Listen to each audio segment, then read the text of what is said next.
तो मैं पीछे था। उसके बाद इंस्टा पर रिक्वेस्ट आई थी, इंस्टाग्राम पे बात करते थे हम।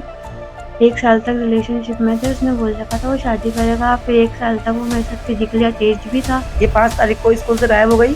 बस उसी की धुन में जा रही थी, तो उसको लेके जा ही रहा था वो। हमें तो कुछ पता ही नहीं था सब मामला। मालूम चला कि पता लगा, सारी कहानी बताई इसने मेरे को कि मैं इसे साल भर से हूँ, मम्मी के बिना नहीं रह सकती, मुझे शादी करना चाहता है वो। हम लोग को बहुत फोन किया, बहुत रिक्वेस्ट की, लड़की ने भी बहुत मिन्नतें की आके बात करो, मगर उन लोगों में से एक भी नहीं आए। इसके बाद जब फिर अभी 10-12 दिन से मेरा कॉल कुछ भी नहीं आ रहा। सबके नंबर ब्लॉक कर रखा है। आपका आरोप है कि फिजिकल टच वगैरह, मतलब फिजिकली आपके साथ इंटीमेट हुआ है वो। जी बिल्कुल, फिजिकल थे हम, साथ में थे 1 साल से। लड़के को कड़ी से कड़ी सजा चाहिए।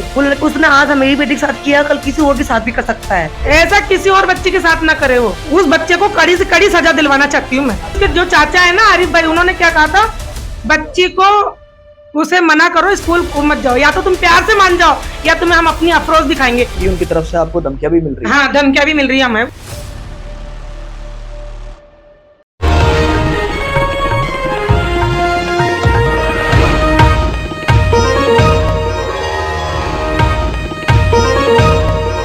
देश का दर्पण न्यूज एक बार फिर सनसनीखेज मामला आपके सामने लेकर आया है, और मामला है सूरजपोल मंडी जयपुर का। जैसे कि आप देख सकते हैं, मैं एक घर के अंदर मौजूद हूं, और घर वालों को आरोप है कि एक बच्ची जो कि नाबालिग है, 17 साल की है, जिसके साथ शादी का झांसा देकर कई बार इससे दुष्कर्म भी किया, ऐसा ये आरोप लगा रहे हैं।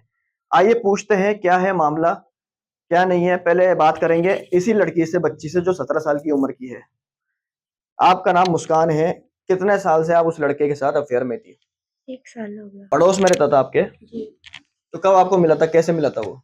1 साल पहले मिले थे, अगस्त जुलाई में। तो मैं पीछे था। उसके बाद इंस्टा पर रिक्वेस्ट आई थी, इंस्टाग्राम पे बात करते थे हम। 1 साल तक रिलेशनशिप में थे। उसने बोल रखा था वो शादी करेगा। फिर 1 साल तक वो मेरे साथ फिजिकली अटैच्ड भी था। उसके बाद जब फिर अभी 10-12 दिन से मेरा कॉल वॉल कुछ भी नहीं उठा रहा। सबके नंबर ब्लॉक कर रखा है।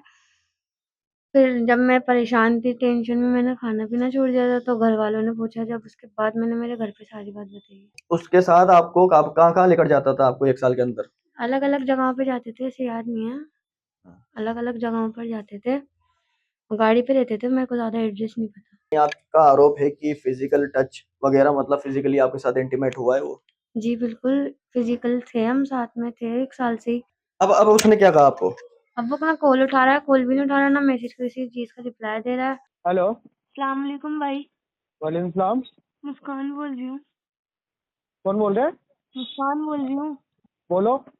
भाई अपने भाई को लेकर एक बार आ जाओ यहाँ पर। आप नहीं आओगे ना, आप खुद समझ जाओगे इतना क्यों कर रहे हैं। बताओ तो सही, आप क्या क्या बोल रहे मैं हो? नहीं मैं बता सकती, ऐसे मैं नहीं बता सकती, मेरी जिंदगी बर्बाद हो जाएगी। आप ले आओ उसे एक बार यहाँ पर। तो बात तो बताओगे ना मेरे को, मैं तो आने के मैं लिए मना फोन थोड़ी पे कर नहीं रहा हूँ बता आपको। सकती भाई, मैं नहीं बता सकती फोन पे। फोन अब पे बताने लायक बात ये भी नहीं। ठीक है, मैं बात करता हूँ, मैं अभी फ्री होके फिर आपको फोन करके आऊंगा। जी आ ठीक है, जाओ, प्लीज जल्दी आ जाओ भाई।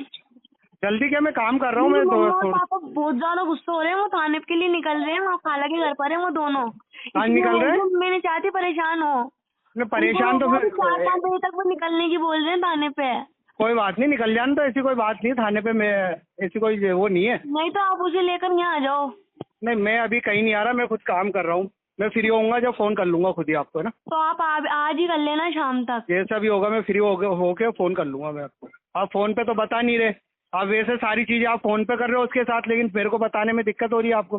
बोलो तो सही क्या बात है, जब भी तो मैं बात करूंगा कुछ। मैं सामने बता दूंगी, वो खुद बता देगा नहीं अगर तो वो आपने आएगा ना। जिस रोज क्यों नहीं बोली आपने ये बात, जब मैं आया था आपके पास में? भाई मैं चाह नहीं रही थी कुछ भी फंसी थे, मैं छोड़ना चाह रही थी, लेकिन मेरे से बर्दाश्त नहीं हो रहा। अब देखो रियल बताऊं, मैं बर्दाश्त तो छोड़ना ही आपके भाई पड़ेगा। से करतूत, आप आ जाओ, मैं अच्छे से बता देती हूँ आपको, आप खुद समझ जाओगे क्या क्या है। मैं फ्री होके फोन करता हूँ आपको। आपके घर वाले कह रहे हैं कि उसकी शादी होने वाली है। वो उसने कह रखी थी कि वो उसको पसंद नहीं है, वो उसकी मम्मा की वजह से कर रहा है, वो देख लेगा अपने हिसाब से सब आपस में। कब से बात नहीं हो रही आपकी? 10-12 दिन हो गए, अभी 10 तारीख के बाद से। इनके इनके जो मम्मी हैं वो भी यहाँ पर साथ है, मौके पर मौजूद है, और बात करेंगे इनसे। आपका क्या नाम बताइए पहले? मेरा नाम महनाज है, ये मेरी बेटी मुस्कान है। साल भर से इनकी जो कहानी थी मुझे मालूम नहीं था। ये 5 तारीख को स्कूल से गायब हो गई। स्कूल में भेजा भाई को लेने के लिए, फिर स्कूल में मिली नहीं है। मैंने इससे पूछा, मैंने कहाँ गई थी, कहाँ नहीं गई थी, बोली फ्रेंड के घर थी।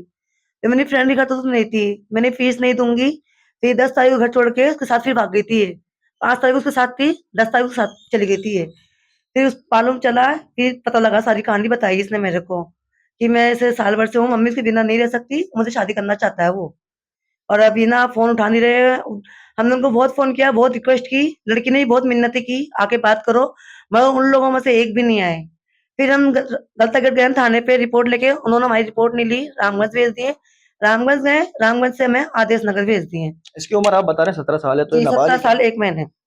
17 साल 1 महीने। जी।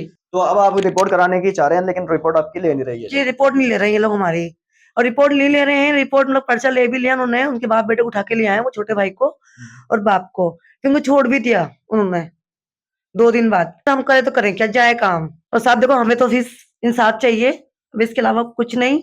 उस लड़के को कड़ी से कड़ी सजा चाहिए। उसने आज मेरी बेटी के साथ किया, कल किसी और के साथ भी कर सकता है। ऐसे लड़के को छोड़ना मत, उसे कड़ी से कड़ी सजा दिलवाना चाहिए। आप चाहते हैं क्या नाम है उस लड़के के साथ, अगर ये शादी करना चाहते शादी बिल्कुल नहीं, मैं शादी भी नहीं करूंगी। ये जो लड़का मेरे इस लड़की को 1 डेढ़ साल से इस्तेमाल करके कुछ पता ही नहीं है, और अब छुपता फिर रहा, वो भाग चुका है वो। हमें तो देखो हमारी बच्ची को इंसाफ चाहिए और कुछ नहीं चाहिए। आपने उसके घर वालों से बात करने की कोशिश करी? हाँ, मैंने उसके चाचा था, पता नहीं कौन था, जब बच्ची नहीं मिल रही थी ना, उस दिन हम उसको फोन करे थे कि भैया हमें तो हमारी बच्ची दे दो और कुछ नहीं। उसने ये कहा, आरिफ ने, अभी तो वैसे ही बच्चे गुम रहे हैं, ये क्या गारंटी कि मेरे भाई के साथ गई है, ये कोई और ले जाए, मार के डाल दे, कुछ कर दे, तो हमें क्या पता चलेगा। तो आप अपनी बच्ची का ही ध्यान रखो, जैसा भी हो अपनी बच्ची का ध्यान रखो। फिर हमने उनसे कहा ना, हमें तो हर हाल में बच्ची चाहिए। तो थोड़ी सी देर बाद हमने उनको कहा, हमने कि नहीं तो हम थाने जाएंगे। थोड़ी देर बाद बच्ची का फोन आ गया कि हमें लेने आओ रेलवे स्टेशन। मैं रेलवे स्टेशन हूँ। हम बौखलाते हुए बच्ची को लेने चले गए रेलवे स्टेशन। लाके हमने पूछा, भाई ऐसे क्यों रोज रोज तू जा रही है, क्या बात है? उससे कब पूछता। गई रेलवे स्टेशन? ये गई थी 10 तारीख के आसपास रेलवे स्टेशन। क्यों गई थी? बस उसी की धुन में जा रही थी, तो उसको लेके जा ही रहा था वो। हमें तो कुछ पता ही नहीं था इसका मामला।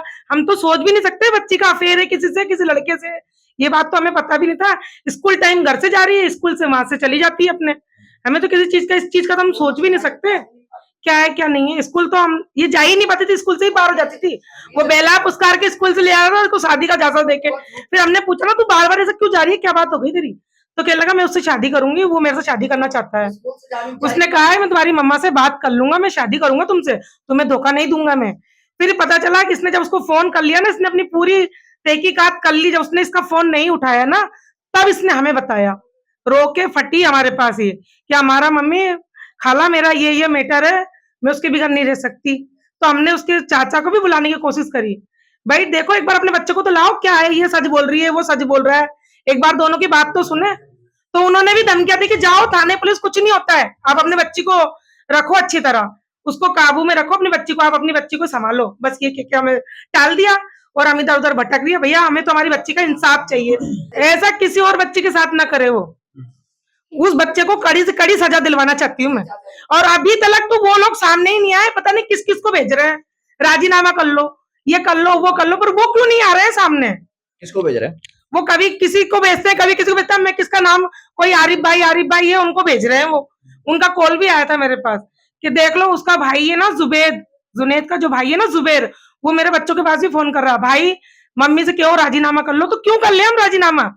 हमने इससे पहले भी तो तुम्हें बुलाया था कि भाई क्या मैटर है, बच्ची सच बोल रही है, आपका बच्चा बोल रहा है, आमने सामने करवा के बात करो, तो जब तो कोई नहीं आया, तो अब हम क्या कर सकते हैं? हमें तो हमारी बच्ची के लिए इंसाफ चाहिए। उस लड़के का क्या नाम बताया आपने? उसका नाम लड़के का जुनैद है। जुनैद। हाँ, हमने तो पहले कभी उसको देखा भी नहीं था। अब बच्ची कब से बात करती, कब से नहीं करती, इनको ही पता। हम तो स्कूल ही भेज रहे हो। बल्कि उसके जो चाचा है ना आरिफ भाई, उन्होंने क्या कहा था, बच्ची को उसे मना करो, स्कूल मत जाओ, या तो तुम प्यार से मान जाओ या तुम्हें हम अपनी अफरोज दिखाएंगे। कहने का मतलब है कि उनकी तरफ से आपको धमकियां भी मिल रही है? हाँ, धमकियां भी मिल रही है हमें उनकी तरफ से। मैं धमकियां भी, राजीनामा कर लो या हाँ, फिर क्या नाम है, हम हाँ, आपको देख लेंगे, हाँ, इस तरीके से आपको टॉर्चर करा जा रहा है। जी। तो हम कब तक घुटेंगे? अब हम भी देख लेंगे, मरेंगे या जिएंगे, हमें तो हमारी बच्ची का इंसाफ चाहिए। उन्होंने हमारी रिपोर्ट ही नहीं लेनी थी किसी भी थाने पे। नहीं तो ऐसा होता है कि बच्चे के साथ जहां कुछ होगा वहीं जाएंगे हम। किसी भी थाने पे जाके अपना इंसाफ नहीं मानने का हक भी नहीं है क्या? मतलब हमारे साथ ही गलत हुआ और हम ही चुपचाप बैठ जाएं घर में, ये कौन सा इंसाफ है? एक मतलब ये पुलिस प्रशासन भी कहीं ना कहीं टालम टोल कर रहा है। कुछ ना कुछ तो बात है, कहीं ना कहीं टालम टोल कर रहा है, तभी तो हमारा रिपोर्ट अभी तक नहीं हुई। हम शिवरात्रि के दिन से चक्कर लगा रहे हैं, कभी इस थाने, कभी उस थाने, कभी इधर, कभी उधर, सबकी बातें सुन रहे हैं हम। 7-8 दिन हो गए हमें इस बातों को सुनते हुए, फिर हम क्या करें बताओ? फिर हम हार थक के हम आप लोगों को बुलाएं कि हमें इंसाफ चाहिए। आप बड़ी है, बुजुर्ग हैं, इनकी नानी भी है। नानी है। हाँ। हाँ। तो आपको जब पता चला तो फिर आपने उसके बाद थाने पर जाकर हम रिपोर्ट थाने दी? में गई, मैं रामगंज थाने में गई, पुलिस वाले कोई इंक्वायरी नहीं कर रहे, कभी कल तक वहाँ पे भेज रहे हैं, आदेश नगर भेज रहे हैं, कभी यहाँ भेज रहे हैं, तो हम कब से भटक रही है हमारी बच्ची, कब से हम सब भटक रहे हैं। ये तो हमें ठीक है, आप इंसाफ चाहिए, इंसाफ चाहते हैं इंसाफ कि चाहिए हमें, हमको कड़ी सजा मिलना चाहिए उसको, क्योंकि हमारे खानदान में ये कभी प्रॉब्लम नहीं था, ये जो आज पहली मरतबा हो रहा। देखा जाए तो मतलब आगे इसको शादी में भी बहुत दिक्कत होगी। हाँ, शादी में दिक्कत तो होएगी, दिक्कत ही दिक्कत है हमारी। ये बच्ची देखो कितनी मासूम बच्ची है, ये कितनी उम्र है, 17 साल के है। हमें इसके इंसाफ चाहिए भाई साहब, और कुछ भी नहीं है। मैं देखिए, ये था पीड़ित परिवार, जो कि एक मासूम सी बच्ची जो 17 साल की है, नाबालिग है, जिसके साथ 1 साल से लगातार लड़का दुष्कर्म करता है, शादी का झांसा देता है, उसके बाद इसको अपने हाल पर छोड़ देता है। आरोप ये लगा रहे हैं कि जो लड़का है, उसके घर वाले हैं, वो बोल रहे हैं कहीं ना कहीं हमारे से राजीनामा कर लो, वरना तुम्हारे साथ बहुत बुरा हो जाएगा। इस तरीके की धमकियां इनके साथ आ रही हैं। आप देख सकते हैं इनके चेहरे से आपको पता चल जाएगा। मैं कैमरामैन से अपील करूंगा, एक बार दिखाएं ये सब कुछ कि किस तरीके से इनका घर गुजारा होता है, और किस तरीके से इनकी माँ है जो है, और इनकी ये बहन है साथ में, और दोनों के दोनों किस तरीके से परेशान है। पूरा घर तितर बितर हो गया है, 10 दिन हो गए हैं, ना पुलिस प्रशासन कोई मदद के लिए तैयार है, ना सब सिर्फ एक दूसरे के थाने के ऊपर टाले जा रहे हैं कि आप आदर्श नगर जाइए जहां पर इसके साथ ये दुष्कर्म हुआ है, कभी रामगंज जाइए, कभी गलता गेट जाइए। नारी के ऊपर अत्याचार लगातार बढ़ता जा रहा है और कोई इस पर सुनने को तैयार नहीं है। देखना ये होगा खबर चलने के बाद क्या पुलिस प्रशासन हरकत में आता है और इस बच्ची को इंसाफ मिलता है जिस लड़के ने इसके साथ दुष्कर्म करा है और शादी का झांसा देकर इसके साथ कई बार रातें बिताई है। कैमरा पर्सन सलीम बसरी के साथ फात फारूकी, जयपुर से।